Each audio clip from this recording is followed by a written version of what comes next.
Good afternoon, everyone. Today we will continue our chapter 13.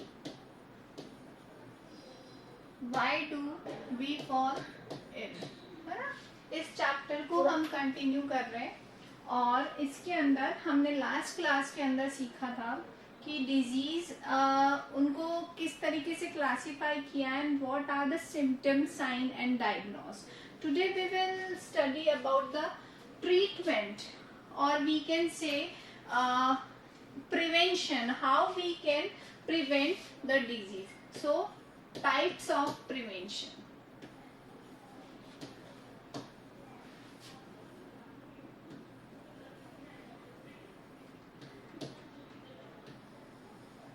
First of all, what is prevention? Prevention क्या होता है कि disease को जो है किस तरीके से होने ही नहीं देना है, किस तरीके से हम डिजीज को अपने से दूर रख सकते हैं या किस तरीके से बीमारी से हम दूर रह सकते हैं. It is a prevention. आपको डिजीज हो चुकी है, अब आपको पता चल चुका है कि बहुत बुरी कंडीशंस हो जाती है, तो हम पहले से ही सतर्कता बरतते हैं ना कि हमें वो नहीं हो, तो अटेंशन होना चाहिए हमें. तो वो सब कुछ प्रिवेंशन के अंदर आता है. तो प्रिवेंशन को हम टू टाइप्स से जो है देख सकते हैं कि प्रिवेंशन को हम टू टाइप्स से किस तरीके से करें. लाइक फर्स्ट टाइप प्रिवेंशन का हो सकता है by reducing the effect of disease. जो डिजीज के इफेक्ट है उसको रिड्यूस करें. तो फर्स्ट टाइप होता है प्रिवेंशन का by reducing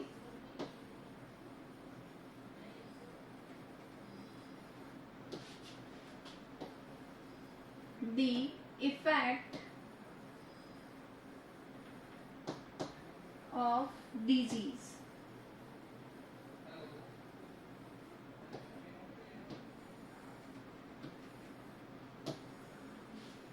Now, what do you mean by this term? है ना, इससे मतलब क्या है हमारा? इससे मतलब क्या हुआ कि ये इसको रिड्यूस करना है, इफेक्ट को जो है वो रिड्यूस करना है. किस तरीके से रिड्यूस करेंगे? हम ट्रीटमेंट ले सकते हैं. वी कैन टेक ट्रीटमेंट्स लीजिए, इफेक्ट अपने आप रिड्यूस हो जाएगा. मेडिसिन लीजिए, या फिर पहले सबसे पहले तो हमें जो है डायग्नोस करवाना पड़ेगा उस चीज का. We have to diagnose which kind of disease we have. हमें किस तरीके की डिजीज है ताकि हम उसको कम कर सकते हैं, हम उससे दूरी बना सकते हैं. डायग्नोस कर लिया, देन उसके बाद ट्रीटमेंट में क्या है? अगर आपको नॉर्मल डिजीज है, वीकनेस वगैरह है, तो आप बेड रेस्ट लो या कुल मिला के रेस्ट ले लो. आप आराम कीजिए, आप सही हो जाएंगे, आपके अंदर एनर्जी लेवल बढ़ जाएगा. लेकिन ये इस तरीके से सही नहीं हो रहा सिर्फ आराम करने से. We have to particular kill the cause, then you have to take medicines.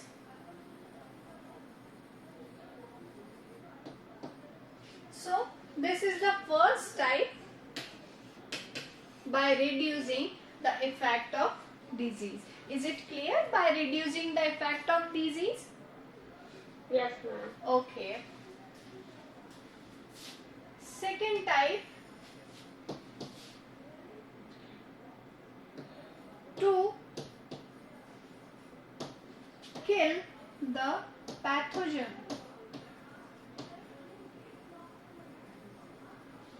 of disease.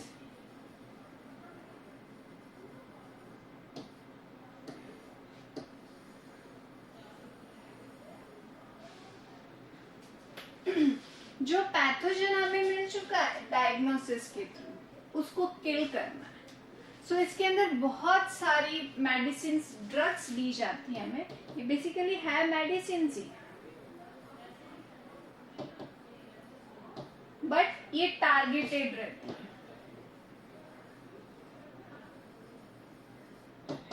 Targeted, जैसे कैंसर है तो कैंसर टारगेटेड मेडिसिन रहेगी. इसके अंदर नॉर्मल मेडिसिन, हमें मेन जो है रेस्ट करना है, उसके अंदर उस डिजीज के अकॉर्डिंग हमें क्या चीज नहीं करनी है वो इसके अंदर आता है। उसका इफेक्ट किस, जैसे खांसी हो गई आपको तो आप इफेक्ट कैसे रिड्यूस करोगे? आप ठंडा पानी नहीं पियोगे, आप चिकनाई वाली चीजें नहीं खाओगे, उससे दूरी बनाओगे, तो इफेक्ट को रिड्यूस कर सके हम कि, और नॉर्मल मेडिसिन ले। लेकिन पर्टिकुलर यू हैव पर्टुसिस, तो वो मेडिसिन टारगेटेड रहती है कि हाँ वो उसी पे असर करेगी, कॉमन मेडिसिन नहीं है।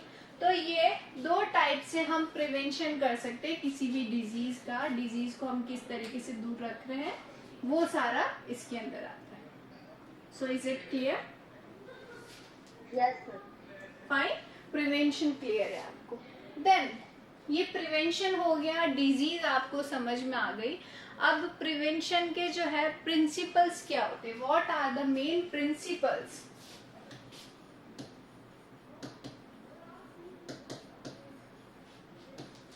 Of prevention? प्रिवेंशन बेसिकली इस वर्ड का मीनिंग होता है इनहिबिशन। उस चीज को खत्म ही कर दो, बंद कर दो, उसको आगे नहीं बढ़ने देना है, तो इट इज अ इनहिबिशन। ठीक है। सो इसको हम 2 कैटेगरीज में अगेन डिवाइड करते हैं। फर्स्ट तो है आपका जो पर्सनल, आप किस तरीके से प्रिवेंटेड रह सकते हो, पर्सनली आप किस तरीके से अपने आप को प्रोटेक्ट कर सकते हो। और दूसरा अदर वेज क्या है, हमने पर्सनली बहुत कुछ ट्राई किया, अदर वेज क्या है। तो सबसे पहला तो जनरल वेज आते हैं,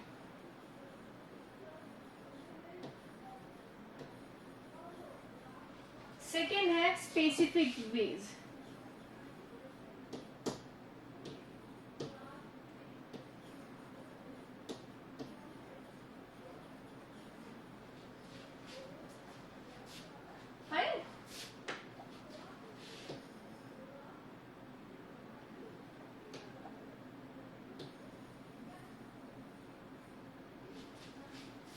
So in general ways, first is personal hygiene.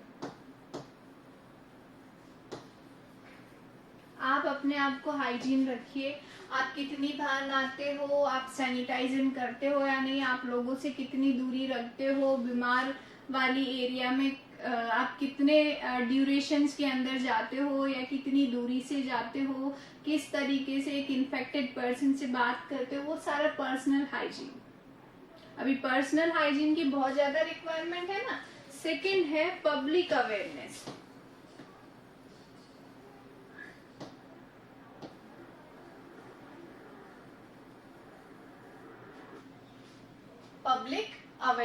Public awareness के अंदर क्या हुआ कि हमें पब्लिक को अवेयर करना है कि भाई आप अगर इस तरीके से हरकतें करोगे तो डेफिनेटली अब ये 3rd वेव आने वाली कोरोना की। तो अभी तो कोरोना है, राजस्थान में कुछ केसेस मिले हैं। बिल्कुल 10 केसेस हो चुके हैं, अभी शायद 10 से भी ज्यादा होंगे। अपडेट अभी मैंने देखा नहीं उसका वापस क्या है। तो पब्लिक अवेयरनेस बहुत ज्यादा जरूरी। तो अभी तो हम इसको बहुत आसानी से समझ सकते हैं क्योंकि हम उसी पेंडेमिक सिचुएशन के अंदर है। ठीक है, जब तक पब्लिक अवेयर नहीं होगी हम किस तरीके से प्रिवेंशन करेंगे। अभी कुछ फ्रीडम मिलते ही हम मास्क उतार देते हैं, हम डिस्टेंस हटा देते हैं। जब भी हम फ्रेंड्स के साथ बैठेंगे तो पास में बैठने लग जाएंगे, तो डिस्टेंस आपकी चली गई। तो वो सारा पब्लिक अवेयरनेस के मैम, और अंदर। अगर हम किसी के साथ बैठ भी रहे तो हमें उनका टेम्परेचर चेक करके बैठना चाहिए। अब वो वही बात है कि इतना सब लोग नहीं कर पाते, वो हम हमारा ध्यान रख ले पर्सनल हाइजीन, लेकिन पूरा सबका कंट्रोल करना इज नॉट पॉसिबल। लेकिन अगर हो जाए, एजुकेशन कितनी देंगे, we all are educated, but कहीं ना कहीं गलती हो ही जाती है। सो मेक श्योर कि हम अवेयर रहें, पब्लिकली पर्सनली हर जगह अवेयर रहना चाहिए। So these are the general ways. Then specific ways में पहला तो हमें ड्रग्स का मतलब है मेडिसिन, उसके थ्रू प्रिवेंशन किया जाए। ठीक है। दूसरा है हमारे पास इम्यूनाइजेशन।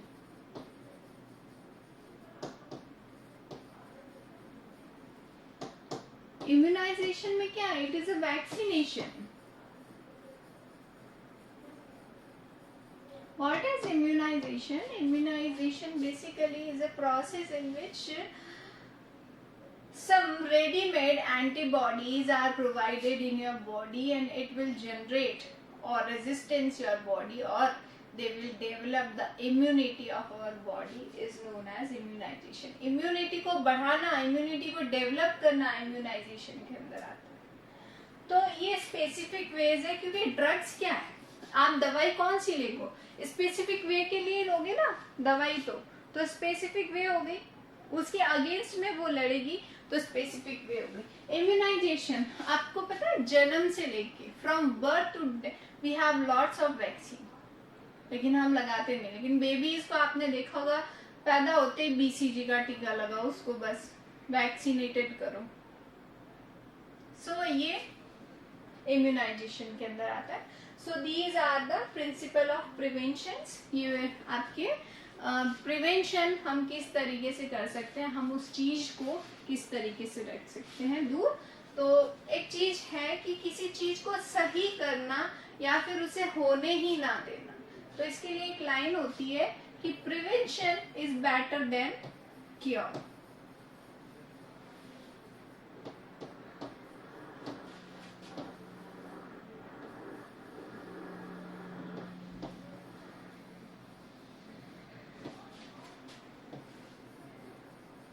Yes, ma'am, बहुत famous phrase है. Prevention is better than cure.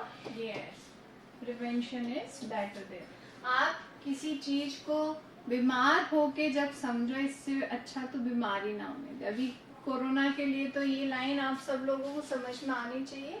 बजाय हम इन्फेक्टेड होने से अच्छा प्रिवेंशन रखें, उसका दूरी बना के रखें लोगों से जितना हो सके maximum. Is it clear? Prevention today vaccine लग जाती है लोगों को तो वो मास्क लगाना बंद कर देते हैं, जो कि गलत है, क्योंकि वैक्सीन आपको प्रोटेक्ट करेगी, बट कोरोना से आप किसी और को भी दे सकते हो ना. बिल्कुल, अगर आप वैक्सीनेटेड हो तभी थोड़ा सब वैक्सीनेटेड हो. बिल्कुल, एग्जैक्टली, एकदम सही बोल रही है दिया.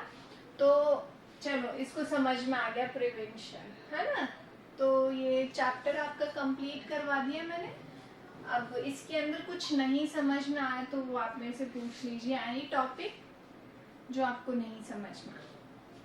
I am giving you 2 minutes, just see your book and you can ask me.